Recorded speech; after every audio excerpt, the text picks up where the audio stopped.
বিসমিল্লাহির রহমানির রহিম। প্রিয় শিক্ষার্থীরা, আসসালামু আলাইকুম। বেসিক ম্যাথ একাডেমির পক্ষ থেকে আমি মোহাম্মদ আশরাফুল সবাইকে অভিনন্দন ও শুভেচ্ছা। আজকে আমরা নবম দশম শ্রেণীর বাস্তব সংখ্যার বেসিক কিছু তথ্য জানার চেষ্টা করব। স্বাভাবিক সংখ্যা, ধনাত্মক অখণ্ড সংখ্যাকে স্বাভাবিক সংখ্যা বলে। ধনাত্মক হচ্ছে কি, যেই সংখ্যাগুলা পজিটিভ মান থাকবে সেগুলো হচ্ছে ধনাত্মক। অখণ্ড হচ্ছে যেই সংখ্যাগুলা পূর্ণ আকারে থাকবে, মানে দশমিক আকারে থাকবে না, তারা হচ্ছে কি অখণ্ড। তাহলে 1 2 3 4 5 6 7 ডট ডট এই সংখ্যাগুলো হচ্ছে স্বাভাবিক সংখ্যা। এই স্বাভাবিক সংখ্যাকে n দ্বারা প্রকাশ করা হয়। এখানে যেই সংখ্যাগুলো বিজোড় 1 3 5 7 ডট ডট এগুলাকে আমরা বলি বিজোড় স্বাভাবিক সংখ্যা।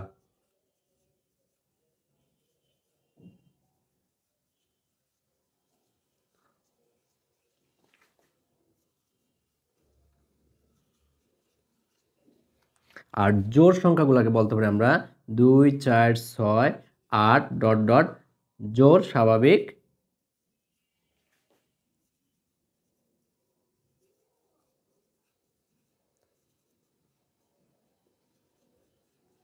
সংখ্যা। তাহলে ধনাত্মক অখণ্ডক সংখ্যাকে স্বাভাবিক সংখ্যা বলে। এই 1 2 3 4 এই ধনাত্মক সংখ্যাগুলোকে আমরা বলবো স্বাভাবিক সংখ্যা, যেটাকে n দ্বারা প্রকাশ করা হয়। আর 1 3 5 7 যে বিজোড় সংখ্যাগুলোকে আছে, ধনাত্মক বিজোড় সংখ্যাগুলো আমরাকে বলবো বিজোড় স্বাভাবিক সংখ্যা। আর ধনাত্মক জোড় সংখ্যাগুলোকে আমরা জোড় স্বাভাবিক সংখ্যা। পূর্ণ সংখ্যা কি? শূন্য সহ সকল ধনাত্মক ও ঋণাত্মক সংখ্যাকে পূর্ণ সংখ্যা বলে। তাহলে ঋণাত্মক সংখ্যাগুলো হচ্ছে কি, যেমন -3 -2 -1 শূন্য, তারপর হচ্ছে কি এর হচ্ছে শূন্য। ধনাত্মক হচ্ছে কি 1 2 3 ডট ডট। তাহলে এই সংখ্যাগুলোকে বলা হয় পূর্ণ সংখ্যা। পূর্ণ সংখ্যাটা কি? ঋণাত্মক হতে পারে, ধনাত্মক হতে পারে, শূন্য হতে পারে।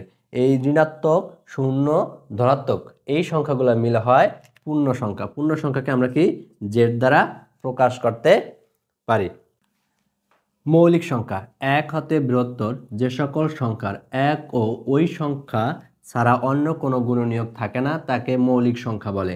তাহলে মৌলিক সংখ্যাগুলোকে যে বলছে এমন একটা সংখ্যা যেই সংখ্যাটা এক থেকে বড় হবে এবং যার এক এবং ওই সংখ্যা ছাড়া অন্য কোনো গুণনীয়ক থাকবে না তাকে বলা হয় মৌলিক সংখ্যা।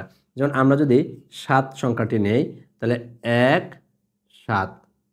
আমরা যদি 11 সংখ্যাটি নেই, 1 11।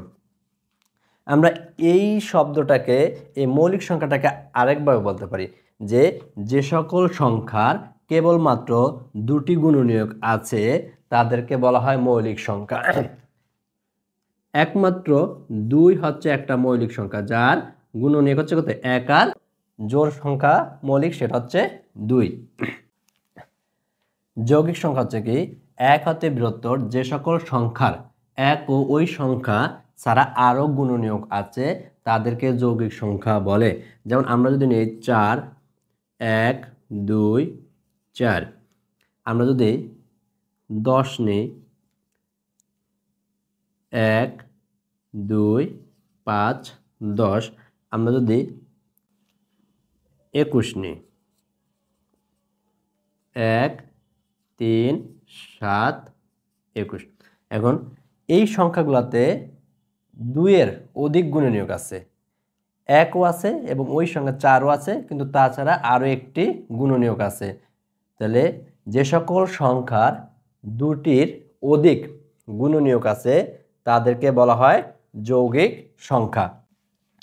সমলিক সংখ্যা হচ্ছে 2 বা ততোধিক সংখ্যার সাধারণ গুণনীয়ক কেবলমাত্র 1 হলে তাদেরকে পরস্পরের সহমৌলিক সংখ্যা বলে।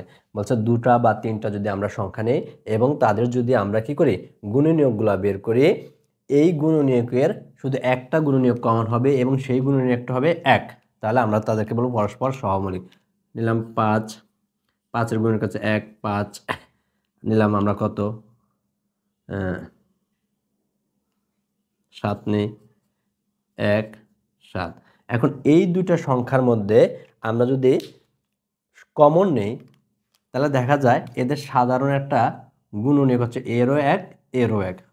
তাহলে এই যে 5-এর একটা গুণনীয়ক 1 এবং 7-এর একটা গুণনীয়ক 1, এই জন্য এদেরকে বলা হয় পরস্পর সহমৌলিক সংখ্যা। ভগ্নাংশ কাকে বলে? ভগ্নাংশ হচ্ছে পি বাই কিউ আকারের সংখ্যাকে আমরা ভগ্নাংশ বলি, যেখানে কিউর মানটা 0 হতে পারবে না, কিউর মানটা 1 হতে পারবে না এবং কিউ দ্বারা পি নিঃশ্বাসে বিভাজ্য হতে পারবে না, এমন সংখ্যাগুলোকে আমরা বলবো কেবলমাত্র ভগ্নাংশ। তাহলে আমরা যদি এখানে লিখি 5/7, 3/11 অথবা 12/7, 21/4, তাহলে এই সংখ্যাগুলা হচ্ছে কি ভগ্নাংশ, কারণ এর কোনোটার মানে কিউ 0 না, কিউর মান 1 না এবং কিউ দ্বারা পি নিঃশ্বাসে বিভাজ্য নয়। যদি 5/7 লবের মান হরের চেয়ে ছোট হয়, তাহলে আমরা বলতে পারি সেগুলাকে কি প্রকৃত ভগ্নাংশ, যেমন 3/11, 5/7, 3/11, এই সংখ্যাগুলার লবের মান হরের চেয়ে ছোট, তাই এরা কি প্রকৃত ভগ্নাংশ।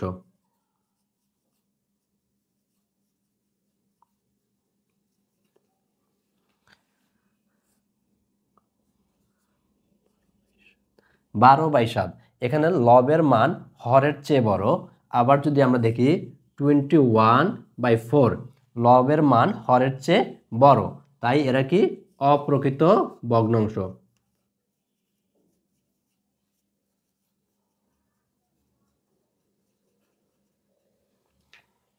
প্রিয় শিক্ষার্থীরা, আজকের মতো আমাদের ক্লাসটা এখানেই সমাপ্তি। সবাই